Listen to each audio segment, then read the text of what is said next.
नमस्कार दोस्तों, मैं मनीष चपराना आप सभी प्यारे विद्यार्थियों का स्वागत करता हूं रोजगार कोचिंग मेरठ पर। तो बच्चों, एक बहुत बड़ी खुशखबरी, ठीक है, जो निकल के आ रही है वो ये है कि लगभग 4 साल बाद पिछली भर्ती 2018 में देखने को मिली थी, जिसमें कांस्टेबल के भी पद थे और सब इंस्पेक्टर के भी थे। ठीक है, तो एक और बड़ी भर्ती देखने में मतलब सुनने में आ रही है, किसकी? कांस्टेबल की भी और दरोगाओं की भी, आरपीएफ में, यानी कि रेलवे प्रोटेक्शन फोर्स। ठीक है, तो रेलवे में ये बहुत बड़ी भर्ती है जो बहुत ही जल्द आपको देखने के लिए मिलेगी। सभी बातों पे एक बार चर्चा कर लेते हैं। ठीक है, वीडियो को आप लास्ट तक देखेंगे, अंत तक देखेंगे। ठीक है, वीडियो को लाइक जरूर करेंगे, शेयर जरूर करेंगे, नए हैं तो चैनल को सब्सक्राइब करेंगे किसी भी नई अपडेट के लिए।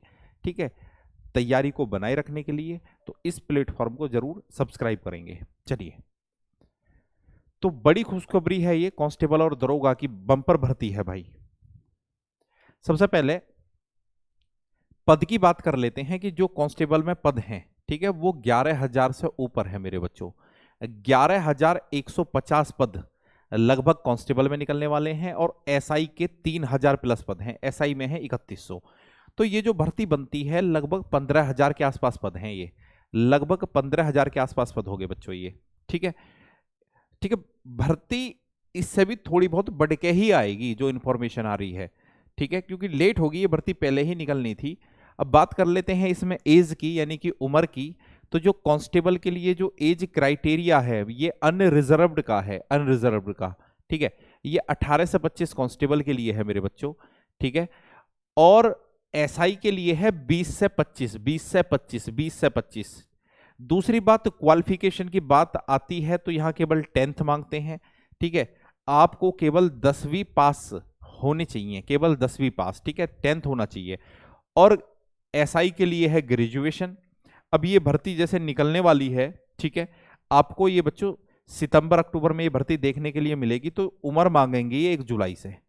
उम्र जो मांगी जाएगी वो 1 जुलाई से मांगी जाएगी। ठीक है, 1 जुलाई से उम्र मांगी जाएगी कि 1 जुलाई को आपकी उम्र 18 होनी चाहिए अगर आप कांस्टेबल के लिए अप्लाई कर रहे हैं, और एसआई के लिए आपकी उम्र 20 होनी चाहिए। ठीक है, उसके बाद में बात आती है एग्जाम। ठीक है, एग्जाम के लिए मेरे बच्चों यहां पे 120 क्वेश्चन होते हैं। 120 क्वेश्चन, 120 क्वेश्चन है, ये गलत है। 120 मिनट नहीं है, इस यहां केवल 90 मिनट है। 120 क्वेश्चन, 120 ही मार्क्स हैं। नेगेटिव मार्किंग जो है 1/3 की है। ठीक है, नेगेटिव मार्किंग जो है 33 सही 1/3% की नेगेटिव मार्किंग है। और ये टाइम जो है यहाँ पे 120 क्वेश्चन के लिए 90 मिनट का टाइम है। 120 क्वेश्चन के लिए 90 मिनट का टाइम है यहाँ पे भाई। ठीक है, जहां तक मुझे पता है 90 मिनट का टाइम है, यानी कि आपकी जो स्पीड है वो बहुत ज्यादा सॉलिड होनी चाहिए यहाँ पे। दूसरी बात, अब सिलेबस की चर्चा कर लेते हैं। जो सिलेबस है गणित के यहाँ 35 क्वेश्चन आते हैं। ठीक है, दोनों ही एग्जाम एक जैसे हैं, चाहे वो एसआई का हो चाहे वो कांस्टेबल का हो। पेपर में थोड़ा थोड़ा फर्क है। थोड़ा थोड़ा जो फर्क है, जो मुख्य रूप से फर्क है वो रीजनिंग का फर्क है। ठीक है, मैथ में ज्यादा फर्क हम कह नहीं सकते। ठीक है, दोनों ही पेपर मैंने देखे हैं। ठीक है, दोनों ही पेपर प्रीवियस ईयर में दिए नहीं है मैंने। ठीक है, वो देखे हैं और देखने के बाद में मैं इस निष्कर्ष पे पहुंचता हूं, मैथ में कुछ खास फर्क था नहीं। ठीक है, जो मुख्य फर्क जो मुझे थोड़ा सा नजर आया वो रीजनिंग का फर्क नजर आ रहा है। ठीक है, जैसे एसआई में वहां सिटिंग अरेंजमेंट भी है, पजल भी काफी जोरदार था।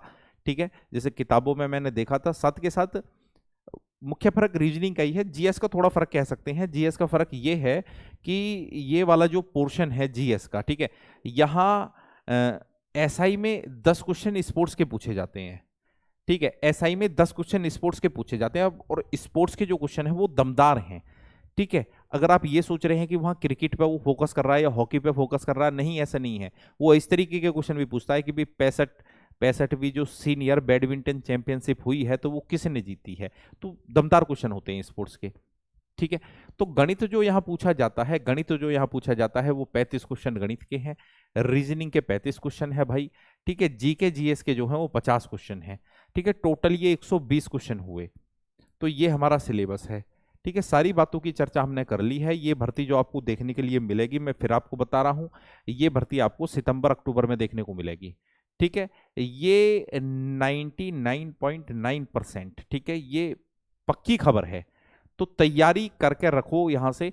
एक दूसरी बात यह है कि यहाँ ए जो हाइट क्राइटेरिया होता है, हाइट क्राइटेरिया, तो उसकी भी मैं बातें कर ही लेता हूँ साथ के साथ।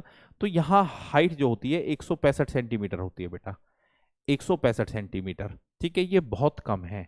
जो बच्चे किसी और जैसे एसएससी जीडी और दिल्ली पुलिस की तैयारी करते हैं, हाँ आप भी जानते हैं वहाँ 170 होती है, 170 होती है, ठीक है। जो यूपी पुलिस की तैयारी करते हैं वहाँ 168 होती है। तो यहाँ हाइट बहुत कम होती है, हाइट बहुत कम होती है। और मैंने यहाँ ऐसा भी देखा है कि बच्चे पोस्टिंग जो है बहुत ही नज़दीक कर रहे होते हैं। जैसे मैं मेरठ का रहने वाला हूँ, तो हमारे यहीं का एक दरोगा जो है वो मेरठ स्टेशन पे ही जॉब कर रहा है, तो पोस्टिंग बहुत नज़दीक होती है, ठीक है। वो तो एक ताल है, किसी की होने को तो पश्चिम बंगाल भी हो सकती है, इंडिया में कहीं भी हो सकती है, ऑल इंडिया कहीं भी हो सकती है। तो वो तो एक हिसाब बता रहा हूँ मैं आपको, ठीक है, यानी कि बाउंडेशन कोई नहीं है। तो ये बहुत ही अच्छी जॉब है, ठीक है, डिफेंस में ये एक सॉलिड जॉब है। तो चलो सारी बातों पे चर्चा होगी है, एक और मैं वीडियो इसके ऊपर और ले आऊंगा, बाकी की जो बातें हैं मैं बता दूंगा, ठीक है।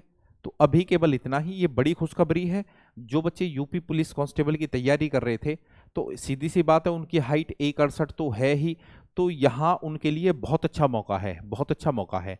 मैथ, रीजनिंग और जीएस, ठीक है।